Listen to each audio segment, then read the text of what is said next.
Olá pessoal, estamos aqui novamente no laboratório de anatomia do Univag, hoje para falarmos sobre os nervos facial e trigêmeo, os nervos mais importantes para a odontologia, porque são eles que fazem toda a inervação sensitiva e motora da região oral e da face.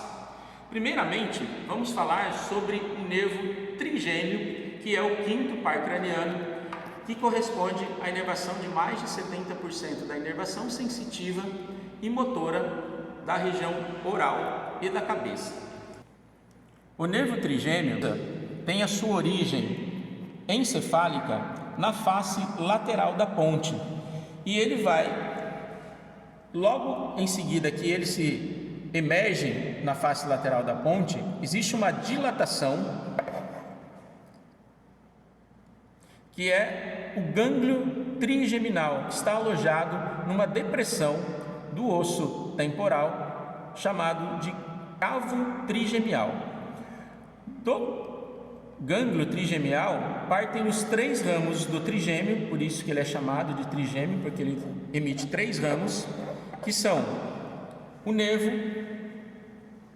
oftálmico, o nervo maxilar e o nervo mandibular, o seu terceiro ramo. O nervo oftálmico e o nervo maxilar são essencialmente sensitivos. Do nervo oftálmico partem outros três ramos, um ramo denominado lacrimal,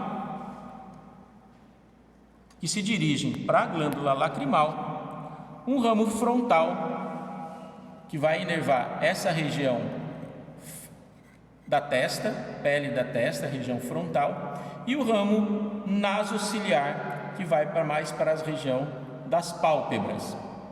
E ele não tem muita importância para nós na odontologia. Então basta a gente conhecer os seus três ramos, que são o lacrimal, o frontal e o nasociliar. Já o segundo par do nervo trigêmeo, que é o nervo maxilar, o maxilar ele vai se exteriorizar no crânio através do forame redondo e ele vai cair na fossa infratemporal. Na fossa infratemporal ele vai emitir quatro ramos principais, que são o ramo ptérigo-palatino, o ramo zigomático, o nervo alveolar superior e o nervo infraorbital. O nervo ptérigo-palatino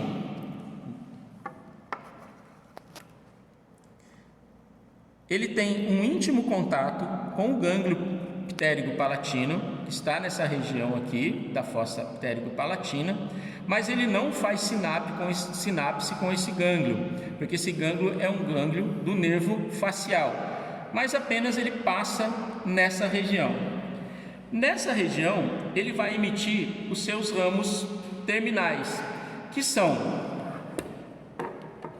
os ramos nasais superior, posterior e inferior, que vão inervar a cavidade nasal na região das conchas superiores e inferior, e vai dar também o nervo palatino. O nervo palatino, ele vai percorrer a região da cavidade nasal e vai se exteriorizar no palato duro, na região do forame palatino maior, dando seu ramo terminal nervo palatino maior e nervos palatinos menores, tá? O nervo esfenopalatino, além dos dois ramos nasal superior e posterior, ele dá o ramo nervo nasopalatino, que vai percorrer a cavidade nasal e vai se exteriorizar pelo forame incisivo. O nervo nasopalatino ele vai inervar toda a região da mucosa, da gengiva, da região lingual, de canino a canino de um lado, ou seja, da região anterior do palato duro, e o nervo palatino maiores, que são ramos do nervo palatino, vai inervar a região posterior do palato, de pré-molar até molar. Os nervos palatinos menores vão inervar a região do palato mole. Então eu tenho o nervo nasopalatino, que vai sair pelo forame incisivo, lá na frente, na maxila, o nervo palatino maior, que vai sair pelo forame palatino maior, e o nervo palatinos menores, que sai pelos forames palatinos menores. Nervo palatino maior inerva a mucosa e gengiva do palato de pré-molar até molar, e os nervos palatinos menores a parte do palato mole. Aqui ainda na fossa ptérigo-palatina, o nervo maxilar ele atravessa a fossa ptérigo-palatina toda como se fosse um cabo de teleférico, e ele vai cruzar a fissura orbital inferior. Quando ele cruza a fissura orbital superior, os autores passam a chamá-lo de nervo infraorbital, que vai percorrer essa região infraorbital e vai se exteriorizar na face pelo forame infraorbital. Antes de penetrar na fissura orbital inferior, o nervo maxilar ele emite um ramo que é o nervo alveolar superior. Então aqui o nervo maxilar está vindo aqui, ó, que é o número, não sei se está dando para pegar direitinho aqui, o número 15, o nervo maxilar. Então ele está cruzando a fossa ptérigo-palatina. Nós vimos lá do outro lado o gânglio ptérigo-palatino. Então, a partir daqui da fissura orbital inferior, ele passa a se chamar nervo infraorbital e vai se exteriorizar aqui na face. Mas antes dele entrar na fissura orbital inferior, ele dá o seu ramo alveolar superior posterior. Alguns autores consideram que o nervo alveolar superior posterior seja um ramo do nervo infraorbital. Porém, outros autores consideram que aqui ainda é nervo maxilar, e o nervo maxilar só passa a se chamar nervo infraorbital a partir da fissura orbital inferior. O nervo infraorbital ele vai emitir aqui dentro da maxila os outros nervos alveolares, o superior médio e o superior anterior, e ainda ele vai emitir lá na frente o ramalhete infraorbital. O ramalhete infraorbital ele vai dar um ramo para a pálpebra, um ramo nasal, um ramo labial e o ramo gengival.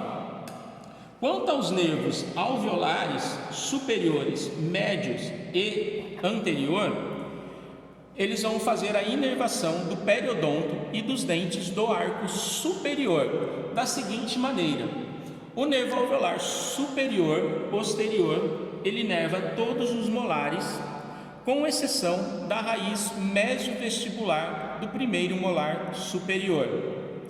A raiz mesovestibular do primeiro molar superior e os pré-molares são inervados pelo alveolar superior médio, e o nervo alveolar superior anterior inerva os dentes anteriores, canino, incisivo lateral e incisivo central.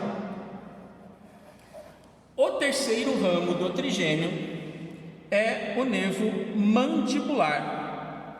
O nervo mandibular, ele se exterioriza no crânio através do forame oval, e logo após ele se exteriorizar pelo forame oval, aqui no crânio, ele se divide nos seus dois ramos principais, que são o nervo lingual e o nervo alveolar inferior. O nervo lingual, ele vai se dirigir para a região inferior e vai fazer a inervação sensitiva dos 2/3 anteriores da língua. O nervo alveolar inferior, ele vai penetrar na mandíbula através do forame mandibular e vai percorrer o canal mandibular dentro da mandíbula até a região de incisivos e na região de pré-molar, entre as raízes dos pré-molares inferiores, ele vai se exteriorizar na região do mento, no forame mentual. A partir do momento que o nervo alveolar inferior se exterioriza no forame mentual, ele passa a se chamar nervo mentual. O nervo alveolar inferior vai fazer a inervação sensitiva de todos os dentes do arco inferior, desde molar até incisivo inferior. Algumas vezes, inclusive, do incisivo inferior do lado oposto. O nervo mentual, ele vai fazer a inervação da pele e gengiva da região anterior de primeiro pré-molar até incisivo. Então, pele do mento, gengiva da região anterior é dada pelo nervo mentual. O nervo maxilar, ele ainda dá um ramo, que não é um ramo principal, chamado de nervo bucal. O nervo bucal vai inervar toda a bochecha e gengiva da região inferior e muitas vezes da região de gengiva superior também. É raro, mas também acontece. Então, bochecha e gengiva e mucosa inferior é dada pelo nervo bucal. O nervo mandibular, ele é um nervo considerado um nervo misto. Ele tem uma parte sensitiva e uma parte motora que inerva os músculos da mastigação. Então, para todos os músculos da mastigação, o nervo mandibular faz a inervação, ou seja, masseter, ele vai ter um ramo masseterino, vai ter um ramo temporal, posterior e anterior, vai ter os seus ramos pterigóides para a inervação do nervo dos músculos, inervação dos músculos da mastigação. Então, o nervo bucal vem e faz a inervação sensitiva da região da bochecha e da gengiva, da parte inferior até pré-molar. De pré-molar para frente, nervo mentual. O nervo facial, que é o sétimo par craniano,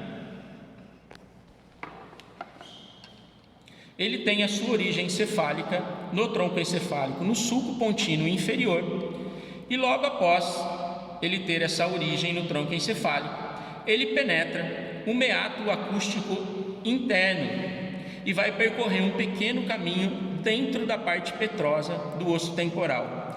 Logo após ele percorrer esse pequeno caminho, ele faz uma dobra em forma de joelho, e aí as suas fibras, tanto as sensitivas como as motoras, porque o nervo facial também é um nervo misto, ficam situadas nessa dilatação chamada de gânglio geniculado, Geno em latim quer dizer joelho, então ele dobra num joelho, que é o joelho do nervo facial, formando o gânglio geniculado.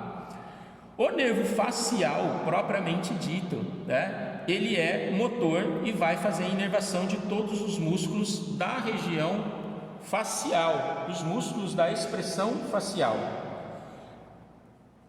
Aqui no gânglio geniculado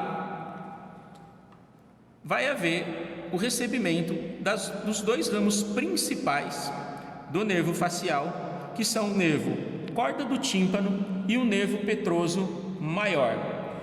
Aqui nós vamos conseguir visualizar o nervo corda do tímpano.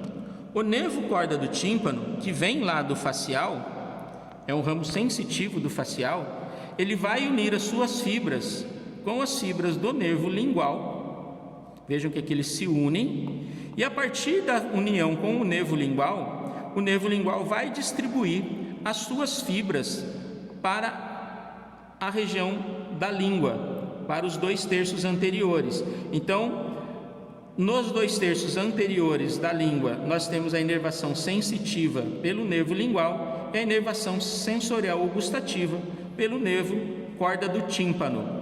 A região posterior, que é o nervo glossofaríngeo, dá inervação tanto sensitiva quanto gustativa para o terço posterior da língua. Então, o nervo corda do tímpano, que é um ramo do facial, ele se une ao nervo lingual, que o distribui para os 2/3 anteriores da língua, fazendo a inervação sensorial gustativa dos 2/3 anteriores da língua. O nervo facial, a sua parte motora propriamente dita, ela vai se exteriorizar no crânio através do forame estilomastoide, que é um forame que existe entre o processo mastoide e o processo estiloide. Quando o nervo facial se exterioriza no forame estilomastoide, ele emite ramos para o occipital e para o músculo parietal, na região posterior, e também emite ramos que penetram a glândula parótida, mas ele não faz a inervação da glândula parótida, ele apenas atravessa a glândula parótida, e dentro da glândula parótida ele se divide em vários ramos, que é chamado de plexo parotídeo. Esses ramos emergem da parótida e vão inervar a região frontal, a região palpebral, a região nasal, a região labial ou bucal, a região marginal da mandíbula e a região cervical. Então eu tenho no nervo facial os ramos frontais, palpebrais, nasais, bucais, marginal da mandíbula e cervical.